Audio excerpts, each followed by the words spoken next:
De quelle expérience, au fait? Voilà. Je veux faire une psychanalyse intégrale. Je suis un illuminé. Angèle haussa les épaules. Ça c'est déjà fait, dit-il. Non, dit Jacques Maure. Celui que je psychanalyserai comme ça, il faudra qu'il me dise tout. Tout. Ses pensées les plus intimes. Ses secrets les plus poignants. Ses idées cachées. Ce qu'il n'ose pas s'avouer à lui-même. Tout. Tout et le reste. Et encore, ce qu'il y a par derrière. Aucun analyste ne l'a fait. Je veux voir jusqu'où on peut aller. Il portait un vieux costume de velours marron et des chaussures à clous et, malgré la chaleur, il était coiffé d'une ignoble casquette en peau de taupe. Il sentait mauvais, et les vieux encore plus. Plusieurs restaient immobiles, les mains croisées sur leurs bâtons polis par l'usage, tout couverts d'étoffes sales et informes, pas rasés, pleins de rides pleines de crasse, les yeux plissés d'avoir trop travaillé au soleil. Ils mâchonnaient de leur bouche édentée au chicot puant. « Allons, dit le maquignon, celui-ci n'est pas cher et il fera encore un bon usage. Voyons, l'Alouette, tu ne le veux pas pour tes gosses, il peut encore en voir, tu sais. Et il pourra leur en montrer, dit un homme. Ah, ça oui, approuva le maquignon municipal. Tiens, viens là, vieux machin. Il le fit lever, l'autre, tout courbé, avança d'un pas. Montre-leur y voir ce que t'as dans ta culotte, dit le maquignon. De ses doigts tremblants, le vieux commença de défaire sa braguette. Les bords en étaient luisants d'usure et de graisse. Les gens s'esclaffèrent. Regardez ça, dit l'Alouette. Mais c'est vrai qu'il a encore quelque chose. Il se pencha sur le vieux et soupesa la misérable chiffre en se tordant de rire. Ah, tiens, je le prends, dit-il au maquignon. Je t'en donne 100 francs. Adjugé, dit le maquignon. Jacques Maure savait qu'à la campagne, c'est courant, mais il assistait pour la première fois à une foire aux vieux et le spectacle le surprenait. Le vieux se reboutonna et attendit.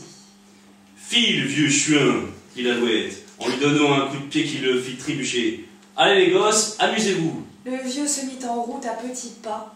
Deux enfants se détachèrent du groupe. L'un d'eux se mit à lui cingler le dos avec une badine et l'autre s'accrocha à son cou pour le faire tomber. Le vieux s'étala, le nez dans la poussière. Les hommes ne regardaient pas. Seul Jacques Maure, fasciné, observait les enfants. Le vieux se mit à genoux, son nez écorché saignait et il cracha quelque chose.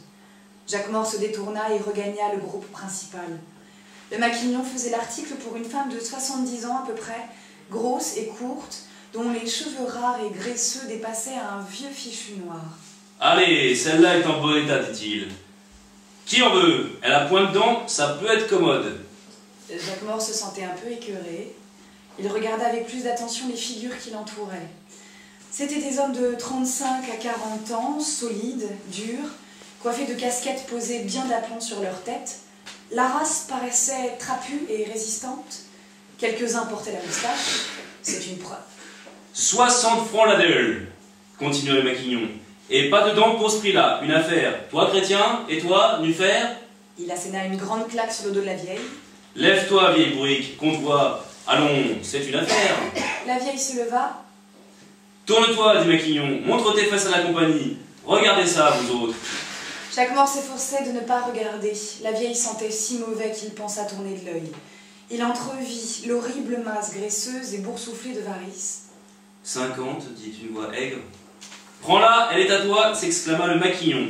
Avant même que la vieille ait eu le temps de rabattre sa jupe de cotonnade, il la poussa d'une énorme claque. Jacques Maure était près d'un énorme colosse brun qui riait de bon cœur. Il lui posa la main sur le bras. « Pourquoi riez-vous? Comment vous appelez-vous » demanda Jacques Maure. « La Gloïre, dit l'homme. Il m'appelle la Gloïre. C'est le nom de la barque. Moi, je n'en ai plus. »« Je vous reverrai, dit Jacques Maure. »« Vous serez comme eux, dit l'homme. Vous ne me parlerez plus, vous me paierez, et vous me jetterez vos charognes et votre honte. »« Mais pourquoi le faites-vous » demanda Jacques Maure. L'homme haussa les épaules. « Avant moi, il y en avait un autre, dit-il. »« Mais comment l'avez-vous remplacé » insista Jacques Maure. Le premier qui a plus honte que moi prend la place, dit l'homme. Ils se sont toujours conduits comme ça dans ce village. Ils sont très croyants. Ils ont leur conscience pour eux, jamais de remords. Mais celui qui faiblit, celui qui se révolte... On l'embarque sur la Gloire, acheva Jacquemort. Et vous vous êtes révolté.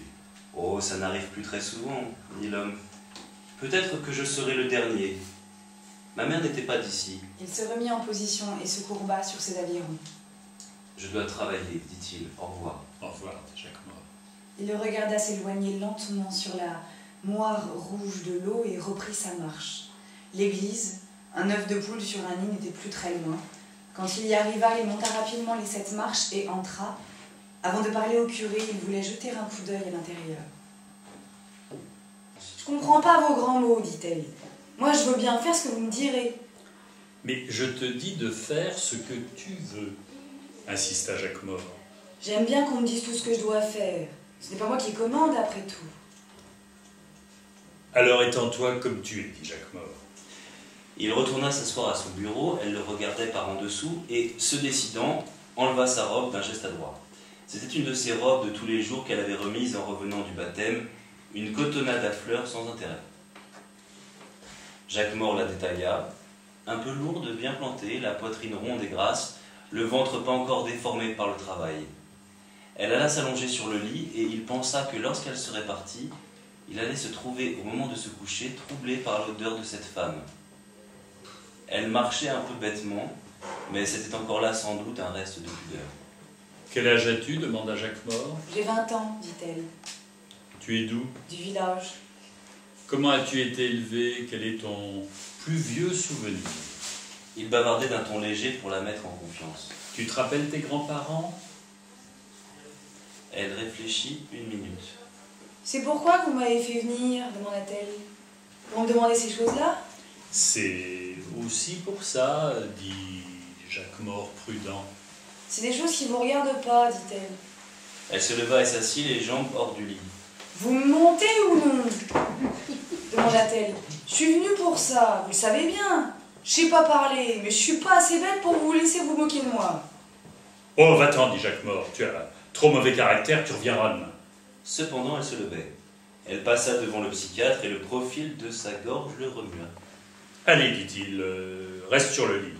Je viens. » Elle regagna rapidement sa place, un peu haletante. Lorsque Jacquemort s'approcha d'elle, elle se détourna, lui présenta ses reins. Il la prit dans cette position, comme le matin derrière la haie. Elle prenait son temps, savourait les minutes à passer.